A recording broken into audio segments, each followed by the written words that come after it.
Hi welcome back ಜೀವನಗೂಡು family. ನಾನು ಬೆಳಗ್ಗೆದು ಬ್ರೇಕ್ಫಾಸ್ಟಿಗೆ ತಿಂಡಿ ರೆಡಿ ಮಾಡುವಂತ ಎಣಿಸಿದ್ದೆ. ಆಗ ನನಗೆ ಸಬ್ಬಕ್ಕಿ ದೋಸೆ, ಸಾಗು ದೋಸೆ ಉಂಟಲ್ಲ, ಅದು ರೆಡಿ ಮಾಡುವಂತ ಆಯಿತು. ಅದಕ್ಕೆ ಚಿಕನ್ ಚಾಪ್ಸ್ ಮಾಡುವ ಅಂತ. ಹಾಗೆ ನೋಡಿ ಹೇಗೆಲ್ಲ ಮಾಡೋದು ಅಂತ ನಾನು ಹೇಳ್ತೇನೆ. ನಾನು ಹೇಗೆ ಮಾಡಿದ್ದೆ ಅಂತ. ನಾನು ನೋಡಿ 2 ಗ್ಲಾಸ್ ಅಕ್ಕಿ ತಗೊಂಡಿದ್ದೇನೆ, ವೈಟ್ ರೈಸ್. ಅದನ್ನು ಚೆಂದ ತೊಳೆದು ನೀರು ಹಾಕಿ ಒಂದು 6 hours ಆಗಿಟ್ಟಿದ್ದೇನೆ. ನೆಕ್ಸ್ಟ್ ಸಬ್ಬಕ್ಕಿ ಸಾಗಿ 1 ಗ್ಲಾಸ್ ತಗೊಂಡೆ. ಅಂದರೆ ಅಂದಾಜಿಗೆ ನಾನು ಮಾಡಿದ್ದು ಲಾಸ್ಟ್ ಟೈಮ್ ಮಾಡಿದ್ದು ಸಂದಾಗಿತ್ತು, ಒಂದು 3 month ಮುಂಚೆ. ಹಾಗೆ ಇವತ್ತು ಸಹ ಮಾಡುವಂತ ಒಂದು ಪ್ಲ್ಯಾನ್ ಹಾಕಿ ಮಾಡಿದೆ. ಹಾಗೆ ನೋಡಿ ಸಬ್ಬಕ್ಕಿ ಇಷ್ಟು ತಗೊಂಡಿದ್ದೇನೆ, ಚೆಂದ ತೊಳೆದು ನೆಕ್ಸ್ಟ್ ಅದನ್ನು 6 hours ಇಟ್ಟಿದ್ದೆ.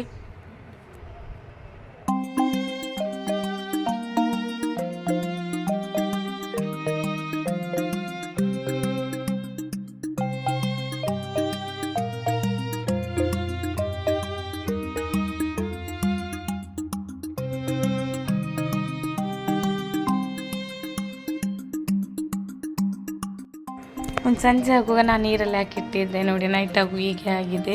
ಇನ್ನೊಂದು ಮಿಕ್ಸಿ ಜಾರಿಗೆ ಒಂದು ಸಾಗು ಗೊತ್ತಾಯ್ತಲ್ಲ, ಸಬ್ಬಕ್ಕಿ, ಅದನ್ನು ಹಾಕಿ ಗ್ರೈಂಡ್ ಮಾಡುವಂತ, ಅಂದರೆ ಒಟ್ಟಿಗೆ ಬೇಡ ಅಂತ ಬೇರೆ ಬೇರೆ ಮಾಡುವಂತ ಸಬ್ಬಕ್ಕಿಯನ್ನು ಹಾಕ್ತಿದ್ದೇನೆ. ನೋಡಿ ಚೆಂದ ನೈಸ್ ಆಗುವ ತನಕ ಗ್ರೈಂಡ್ ಮಾಡಿದ್ದೇನೆ. ನೆಕ್ಸ್ಟ್ ಅದನ್ನು ಒಂದು ಪಾತ್ರೆಗೆ ಹಾಕಿದೆ.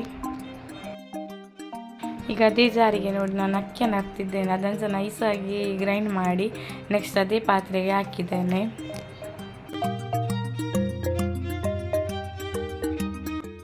ಈಗ ಎರಡನ್ನು ಚಂದ ಮಾಡಿ ಮಿಕ್ಸ್ ಮಾಡುವ. ಈಗ ಉಪ್ಪು ಹಾಕಿ ನಾವು ಮಿಕ್ಸ್ ಮಾಡೋದು ಬೇಡ, ಹಾಗೆ ಮಿಕ್ಸ್ ಮಾಡುವ. ಮತ್ತು ಬೆಳಗ್ಗೆ ಉಪ್ಪು ಹಾಕಿ ಮಿಕ್ಸ್ ಮಾಡಿದರೆ ಕರೆಕ್ಟ್ ಆಗ್ತದೆ. ನೋಡಿ ಬೆಳಗ್ಗೆದ್ದು ನೋಡುವಾಗ ಹೀಗೆ ಆಗಿದೆ, ತುಂಬ ಖುಷಿ ಆಯಿತು. ಅದಕ್ಕೆ ಈಗ ಸ್ವಲ್ಪ ನಾವು ಉಪ್ಪು ಹಾಕಿ ಮಿಕ್ಸ್ ಮಾಡುವ ಕರೆಕ್ಟಾಗಿ. ಸ್ವಲ್ಪ ದಪ್ಪ ಸಹ ಆಗಿತ್ತು, ಸ್ವಲ್ಪ ನೀರು ಹಾಕಿ ನಾನು ಮಿಕ್ಸ್ ಮಾಡಿದೆ ಅದನ್ನು. ಈಗ ಚಿಕನ್ ಚಾಪ್ಸ್ ಮಾಡಲಿಕ್ಕೆ ಎಂತೆಲ್ಲ ಬೇಕು ಐಟಮ್ ಅಂತ ನೋಡಿ. ಒಂದು 7-8 ಗ್ರೀನ್ ಚಿಲ್ಲಿ, ಗಾರ್ಲಿಕ್ ಸ್ವಲ್ಪ, ಮತ್ತು ಆನಿಯನ್ ಸ್ವಲ್ಪ, ಮತ್ತು ಜಿಂಜರ್ ಸ್ವಲ್ಪ, ಮತ್ತು ಇದು ನೋಡಿ ಕೊತ್ತಂಬರಿ, ಮತ್ತು ಇದು ಪುದೀನ ಸ್ವಲ್ಪ. ಅಷ್ಟನ್ನು ಹಾಕಿ ಚೆಂದ ಫ್ರೈ ಮಾಡಬೇಕು. ನೋಡಿ ಯಾವುದಾದ್ಮೇಲೆ ಯಾವುದು ಅಂತ ಹೇಳ್ತೇನೆ ನಾನು. ಒಂದು ಬಾಣಲ್ ತಗೊಂಡಿದ್ದೇನೆ, ಅದಕ್ಕೆ ತೆಂಗಿನೆಣ್ಣೆ ಹಾಕ್ತಿದ್ದೇನೆ. ಸ್ವಲ್ಪ ಅದು ಬಿಸಿ ಆಗಲಿ. ಬಿಸಿ ಆದಮೇಲೆ ಅದಕ್ಕೆ ಆನಿಯನ್ ನೋಡಿ, ಸ್ವಲ್ಪ ಆನಿಯನ್ ಇಷ್ಟ ಹಾಕ್ತಿದ್ದೇನೆ ನೋಡಿ. ಅಷ್ಟು ಆನಿಯನ್ ಹಾಕಿ ಅದಕ್ಕೆ ಗಾರ್ಲಿಕ್ ಹಾಕ್ತಿದ್ದೇನೆ. ಗಾರ್ಲಿಕ್ ಹಾಕಿ ನೆಕ್ಸ್ಟ್ ಅದಕ್ಕೆ ಜಿಂಜರ್ ಹಾಕ್ತಿದ್ದೇನೆ.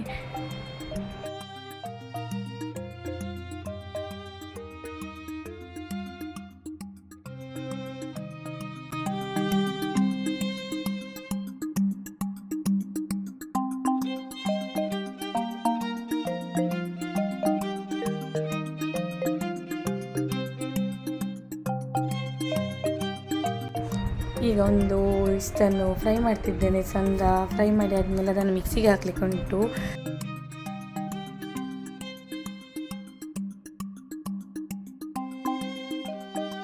ಈಗ ಅದಕ್ಕೆ ಗ್ರೀನ್ ಚಿಲ್ಲಿ ಹಾಕುವ. ಗ್ರೀನ್ ಚಿಲ್ಲಿ ಹಾಕಿ ನೆಕ್ಸ್ಟ್ ಕೊತ್ತಂಬರಿ ಸೊಪ್ಪಿತ್ತಲ್ಲ ಕಟ್ ಮಾಡಿದ್ದು ಅದು ಹಾಕಬೇಕು. ಅದು ಹಾಕಿ ನೆಕ್ಸ್ಟಿಗೆ ಪುದೀನ ಇತ್ತಲ್ಲ, ಪುದೀನ ಸಹ ಹಾಕಬೇಕು. ಚೆಂದ ಫ್ರೈ ಮಾಡಬೇಕು. ಫ್ರೈ ಹಾಕಿಂದ ಮಾಡೋದು ಸ್ಮೆಲ್ ಹೋಗಬೇಕಲ್ಲ, ಅದಕ್ಕೋಸ್ಕರ.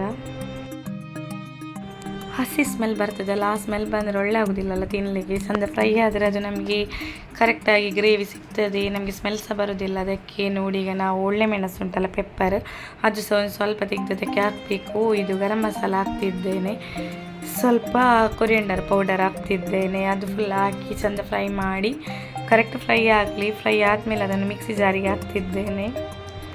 ಸ್ವಲ್ಪ ನೀರು ಹಾಕಿ ಅದನ್ನು ಗ್ರೈಂಡ್ ಮಾಡ್ತಿದ್ದೇನೆ. ಮತ್ತು ಆಗ ಇದು ಮಾಡಿದೆಲ್ಲ, ಫ್ರೈ ಮಾಡಿದೆಲ್ಲ ಅದೇ ಬಾಣಲ್ಲಿ ತೆಗೊಂಡು ಅದಕ್ಕೆ ಪುನಃ ತೆಂಗಿನ ಎಣ್ಣೆ ಹಾಕಿ ಈರುಳ್ಳಿಯನ್ನು ಕಟ್ ಮಾಡಿದನ್ನು ಅದಕ್ಕೆ ಹಾಕಿ ಫ್ರೈ ಮಾಡ್ತಿದ್ದೇನೆ. ಅದಕ್ಕೆ ಸ್ವಲ್ಪ ಉಪ್ಪನ್ನು ಸಹ ಹಾಕ್ತಿದ್ದೇನೆ, ಯಾಕೆಂದರೆ ಬೇಗ ಫ್ರೈ ಆಗಲಿ ಅಂತ.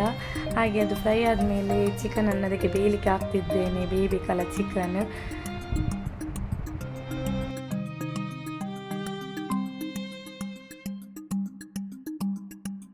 ಈಗ ಹಳದಿ ಹುಡಿ ಸ್ವಲ್ಪ, ಉಪ್ಪು ಹುಡಿ ಸ್ವಲ್ಪ ಹಾಕಿ ಮಿಕ್ಸ್ ಮಾಡಿ ಬೇಯಲಿಕ್ಕೆ ಇಡುವ.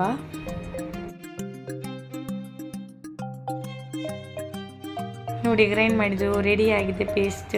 ಅದನ್ನು ಬೇಯುವ ಚಿಕನಿಗೆ ಹಾಕುವ. ಹಾಕಿ ತುಂಬ ಚೆಂದ ಮಾಡಿ ಮಿಕ್ಸ್ ಮಾಡಬೇಕು. ನೋಡಿ ಗ್ರೇವಿ ಹೇಗೆ ಬಂದಿದೆ ಅಂತ, ಪರ್ಫೆಕ್ಟಾಗಿ ಬಂದಿದೆ. ಎಲ್ಲರಿಗೂ ಇಷ್ಟ ಆಗಿತ್ತು. ನೋಡಿ ಈಗ ದೋಸೆ ಮಾಡುವ. ಚಿಕನ್ ಚಾಪ್ಸ್ ಮತ್ತು ಸಬ್ಬಕ್ಕಿ ದೋಸೆ ಇಷ್ಟ ಆಗಿದ್ರೆ ಒಂದು ಲೈಕ್ ಮಾಡಿ, ಶೇರ್ ಮಾಡಿ, ಕಮೆಂಟ್ ಮಾಡಿ, ಸಬ್ಸ್ಕ್ರೈಬ್ ಮಾಡಿ. ಬಾಯ್ ಬಾಯ್. ತುಂಬ ಚೆಂದಾಗಿತ್ತು ಟೇಸ್ಟ್. ನೀವು ಸಹ ಟ್ರೈ ಮಾಡಿ, ಕಮೆಂಟ್ ಮಾಡಿ ಹೇಳಿ.